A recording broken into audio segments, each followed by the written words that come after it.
pukul 6 WIB. Dan saya berikan Allah SWT waktu untuk mengazab saya sampai 1 Januari 2023 pukul 00 WIB. Jadi, saya berikan Allah SWT waktu untuk mengazab saya selama 1 bulan penuh sampai tahun 2022 berakhir. Saya akan live pada tanggal 31 Desember 2022 kira-kira mulai jam 10 malam sampai tanggal 1 Januari 2023 kira-kira jam 1 pagi. Kalau saya meninggal sebelum tahun 2022 berakhir, berarti saya diazab oleh Allah SWT. Jadi, silakan teman-teman berpuasa. Assalamualaikum warahmatullahi wabarakatuh. Berjumpa lagi di channel kita di Prayitno. Saudaraku sekalian, si channel Tanpa Ragi beberapa bulan yang lalu, tepatnya di bulan November, meminta pada Allah SWT disegerakan azab kepadanya sampai batas waktu tahun baru katanya. Ada saja ini. Bagaimana kisahnya, coba kita simak beberapa saat lagi.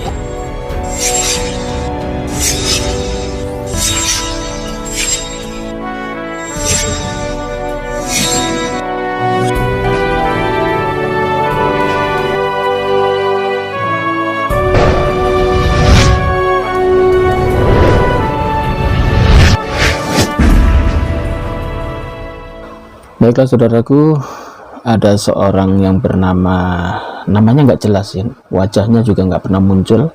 Yang jelas channelnya itu bernama channelnya Tanpa Ragi ya. Meskipun saya tidak ingin mempromosikan channel ini, tetapi si Tanpa Ragi ini dengan sombong ya, dengan katakan memang dia ini orang yang sombong, orang Kristen yang sombong, menantang Tuhannya Allah, Tuhannya orang Islam, menantang Allah Subhanahu wa Ta'ala. Kalau Islam yang benar, ayo turunkan azab kepada saya, tak kasih waktu. Ini bulan November, Desember, 1 bulan, tak tunggu sampai tanggal 1 Januari 2023. Itu katanya dia di dalam videonya. Coba kita lihat videonya ini. Video ini saya publikasi pada hari Rabu tanggal 30 November 2022 pukul 6 WIB. Dan saya berikan Allah SWT waktu untuk mengazab saya sampai 1 Januari 2023 pukul 00 WIB. Jadi, saya berikan Allah SWT waktu untuk mengazab saya selama 1 bulan penuh sampai tahun 2022 berakhir. Saya akan live pada tanggal 31 Desember 2022 kira-kira mulai jam 10 malam sampai tanggal 1 Januari 2023 kira-kira jam 1 pagi. Kalau saya meninggal sebelum tahun 2022 berakhir, berarti saya diazab oleh Allah SWT. Jadi, silakan teman-teman berpuasa. Nantang seperti itu, nantang pada Allah Subhanahu wa Ta'ala, itu memang sudah terjadi. Saya katakan sekali lagi, ini sudah pernah terjadi di zaman Rasulullah SAW. Banyak ayat yang menceritakan orang-orang kafir Quraisy waktu itu menantang Nabi.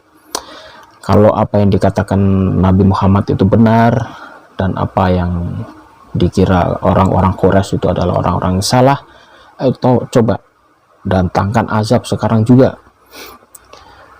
Mungkin dia pikir ingin menguji Nabi Muhammad, apakah apa yang didakwakan oleh Nabi Muhammad itu betul atau tidak. Saudara-saudaraku sekalian, orang per orang, pribadi per pribadi, meminta azab disegerakan. Itu sudah pernah terjadi di zaman Rasulullah SAW. Ingat saudara-saudaraku, azab dulu Allah sering turunkan kepada umat ya, seluruh umat itu, bukan 1 orang 2 orang, tapi keseluruhan. Dosa berjamaah. Anda ingat di zaman Nabi Musa, tentara Fir'aun ditenggelamkan. Anda ingat di zaman Nabi Lut, kota Sodom dan Gomora diluluhlantakkan, dan beberapa kisah itu juga ada di dalam Al-Quran ditulis. Itu bukan dosa 1 orang 2 orang, tetapi itu sudah dosa umum, dosa keseluruhan ya. Dan Allah mendatangkan azabnya untuk satu daerah keseluruhan. Dia tenggelamkan di zaman Nabi Nuh, itu semuanya orang ditenggelamkan dalam banjir ya, dalam banjir bandang. Bahkan di zaman Nabi Lut, seluruh negeri itu juga dihancurkan dengan api belerang. Apakah bisa terjadi orang per orang meminta azab? Allah di dalam Al-Quran sudah banyak sekali menceritakan kisah ini. Nabi Muhammad dalam dakwanya sering ditantang orang per orang, kalau kamu benar Nabi Muhammad, coba segerakan azab kepada saya. Tidak semudah itu ya. Coba kita baca di dalam Al-Quran, di dalam surat Al-Ahqaf ayat 35 di sana dikatakan, maka bersabarlah engkau Muhammad sebagaimana kesabaran rasul-rasul yang memiliki keteguhan hati, dan janganlah engkau meminta agar azab disegerakan untuk mereka pada hari mereka melihat azab yang dijanjikan. Mereka merasa seolah-olah mereka tinggal di dunia ini hanya sesaat saja. Pada siang hari, tugasmu hanya menyampaikan, maka tidak ada yang dibinasakan kecuali kaum yang fasik. Allah Subhanahu wa taala berfirman kepada Nabi Muhammad sallallahu alaihi wasallam menghadapi orang-orang semacam ini. Mungkin ya gergeten ya lihat orang-orang semacam ini. Nabi Muhammad kalau mau itu tak azab, kamu tak hukum sekalian. Tetapi Allah perintahkan apa? Bersabarlah Nabi, bersabarlah Muhammad. Sebagaimana kesabaran rasul-rasul yang memiliki keteguhan hati. Rasul-rasul dulu dihujat, dihina. Bahkan Nabi Isa juga disalibkan. Apakah Nabi Isa waktu itu juga melaknat orang-orang itu? Saat Nabi Isa disalib atau Yesus disalib waktu itu, apakah Yesus juga melaknat, mengazab orang-orang yang menyalibkan? Tidak. Itulah keteguhan para nabi. Nabi-nabi dihina, dicemooh, dicaci maki. Nabi-nabi sabar. Demikian juga apa yang dikatakan Allah Subhanahu wa taala pada Nabi Muhammad. Bersabarlah Nabi Muhammad, bersabarlah sebagaimana kesabaran rasul-rasul yang memiliki keteguhan hati. Dan janganlah engkau meminta agar azab disegerakan pada mereka. Pada hari mereka melihat azab yang dijanjikan, mereka seolah-olah tinggal di dunia ini hanya sesaat saja di siang hari. Tugasmu hanya menyampaikan, maka tidak ada yang dibinasakan kecuali kaum yang fasik. Kaum keseluruhan, kaum yang fasik itu sering dihukum, dibinasakan oleh Allah Subhanahu wa taala. Tetapi untuk menghadapi orang per orang, Nabi Muhammad disuruh bersabar. Jika ada orang-orang yang sombong meminta azab disegerakan pada dirinya, hidup dia itu tidak lama. Umur dia mungkin 60, 65, 70 udah mati dia. Nanti di akhirat dia akan menemukan yang namanya azab, benar-benar diazab oleh Allah Subhanahu wa taala saat dia menemui kematiannya. Saat dia hidup, dia bermaksiat segala macam, dibiarkan sama Allah. Orang-orang kafir banyak yang kaya, hidupnya makmur. Apakah Allah membiarkan mereka? Iya, dia dibiarkan sampai dia akhirnya menemui ajalnya dan dia akan berhadapan langsung dengan Allah Subhanahu wa taala. Di sanalah akan ada pengadilan di akhirat nanti. Jadi seperti si layar si Tanpa Ragi ya, Tanpa Ragi, channel Tanpa Ragi ini juga orangnya tidak pernah muncul, hanya suaranya saja. Sering mengkritik Islam, mengkritik Allah Subhanahu wa taala, bahkan dia menantang-nantang Allah Subhanahu wa taala. Ini mirip dengan orang-orang Quraisy dulu, orang-orang kafir Quraisy. Bagaimana sikap kita menghadapi orang semacam ini? Kita nggak usah kaget. Mau dia minta jadwal lah, minta disegerakan azab, kalau tidak turun azab berarti Allah tidak ada dan sebagainya, itu terserah dia. Nggak usah kita gubris. Orang-orang semacam itu di zaman Nabi sudah pernah ada. Jadi kita nggak usah heran, kita nggak usah, oh ternyata Allah tidak ada, buktinya si Tanpa Ragi tidak diazab, tidak semacam itu. Emang Tanpa Ragi itu siapa? Hanya gara bisa bikin channel YouTube nantang-nantang Allah. Banyak orang yang dulu menghina-hina Al-Quran, dibakarlah Al-Quran, diberi kotoran, kemudian si orang tersebut minta, nih Al-Quran aku bakar, apakah Allah saat ini juga mau mengazab saya? ada petir menggelegar menyambar saya. Omong kosong, tidak ada semacam itu. Allah biarkan umurmu tidak lebih dari 1 hari, dia bilang. Allah Subhanahu wa taala berkata semacam itu. Umurmu itu pendek, sebentar kamu akan mati juga. Nanti setelah Anda mati akan menemukan Allah, berhadapan langsung dengan Allah, Anda akan bisa menyaksikan bagaimana azab Allah terjadi di saat Anda menemui ajal besok. Sebetulnya kalau menghadapi orang semacam ini, di zaman Nabi pernah ya, saat Nabi berdebat dengan utusan dari Najran. Bagaimana kisahnya saat berdebat soal kenabian, soal ketuhanan Nabi Isa, soal ketuhanan Yesus. Nabi Muhammad ditantang berdebat dengan utusan Najran. Orang Najran ini orang-orang ahli kitab, orang-orang Kristen, Koptik waktu itu. Bahkan utusan ini berhari-hari berdebat dengan Nabi Muhammad. Bahkan mereka juga dipersilahkan melakukan sholat, melakukan sembahyang di tempat sembahyangnya Nabi, di musolanya Nabi. Itu pernah dibahas beberapa waktu yang lalu, bahkan dipelintir bahwa orang-orang Kristen diperbolehkan mengadakan kebaktian di masjid. Bukan seperti itu kenyataannya. Orang-orang Koptik itu memang memiliki waktu-waktu tertentu untuk beribadah. Beribadah mereka tidak semacam sekarang rame-rame bikin musik, nyanyi-nyanyi, pakai gitar, pakai band dan sebagainya. Tidak. Sembayangnya orang Koptik, orang-orang Kristen Timur ya, dari Ortodok itu ya seperti orang sholat, sembayang. Dia melakukan gerakan-gerakan sholat, rukuk, sujud dan sebagainya. Bahkan dia punya waktu-waktu tertentu untuk sembahyang. Hening, ya mungkin hanya berdiri, sholat, sujud dan sebagainya. Nabi membiarkan mereka melakukan itu, gitu ya. Jadi Anda tanpa ragu, kalau ingin menguji, sebetulnya bukan menguji pada Allah. Mungkin Anda cukup menguji dengan kami saja.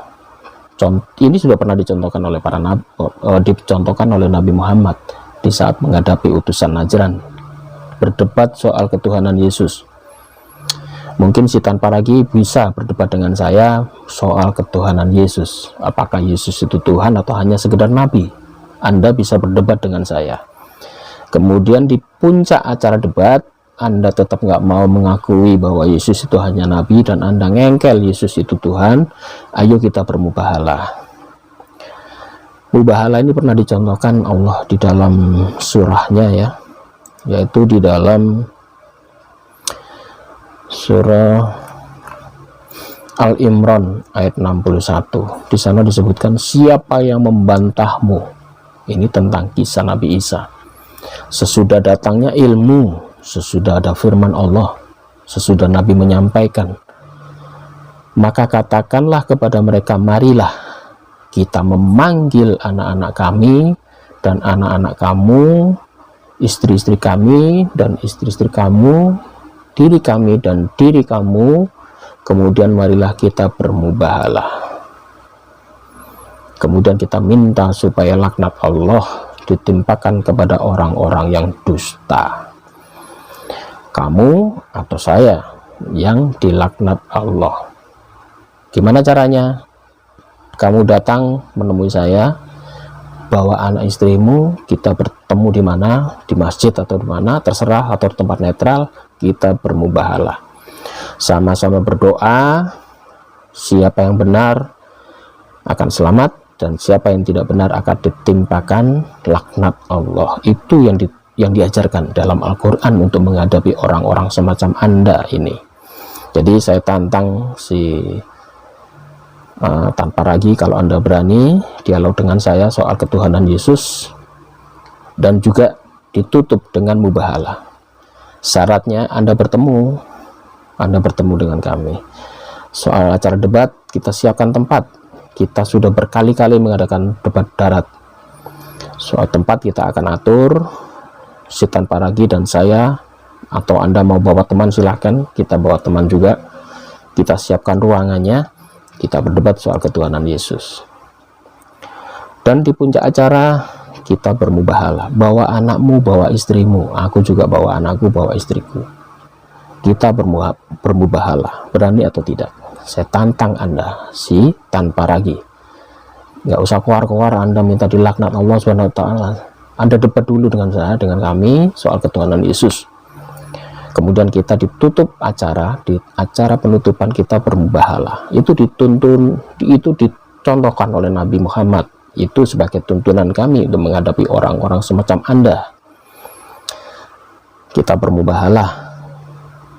Laknat itu bisa turun kepada istri Anda, laknat itu bisa turun pada anak Anda, atau istri saya atau anak saya jika saya yang salah. Bermubahalah. Berani tidak? Ayo kita ketemu.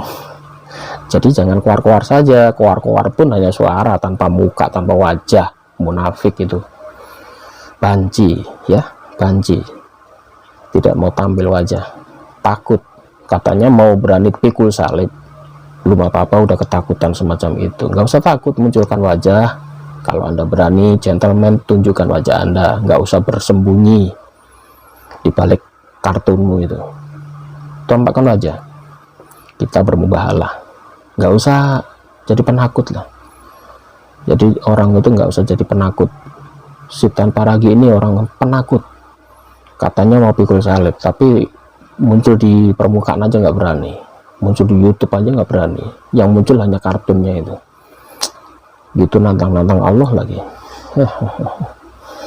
Orang-orang semacam si tanpa ragi ini orang-orang pengecut sebetulnya. Dia tidak berani menampilkan wajahnya, tetapi dia berani keluar-keluar menentang Allah Subhanahu wa taala. Udah, ini tantangan saya. Anda berdebat dengan saya soal ketuhanan Yesus dan ditutup dengan acara mubahalah. Saya tunggu Anda. Jadi kalau Anda masih keluar-keluar saja, saya katakan Anda pengecut. Silakan, saya ini tantangan terbuka untuk Anda. Bagi teman-teman yang melihat video ini, share, kasihkan ke tanpa ragi. Kita sudah biasa menghadapi debat. Keselamatan Anda kami jamin. Ada Abdullah Wasyan Foundation di background saya, dan juga ada Yayasan At-Tauhid. Mereka akan mendanai kami. Hotel mana di Jakarta atau di Surabaya kita siap datang. Atau kami yang jadi tuan rumah, akan kami biayai semuanya. Anda, pesawat, hotel, kami yang bayar. Nggak usah takut, nggak usah jadi orang penakut, ya. Untuk tanpa ragi, saya tunggu jawaban Anda. Terima kasih saudara-saudaraku. Wabillahi taufiq wal hidayah. Wassalamualaikum warahmatullahi wabarakatuh.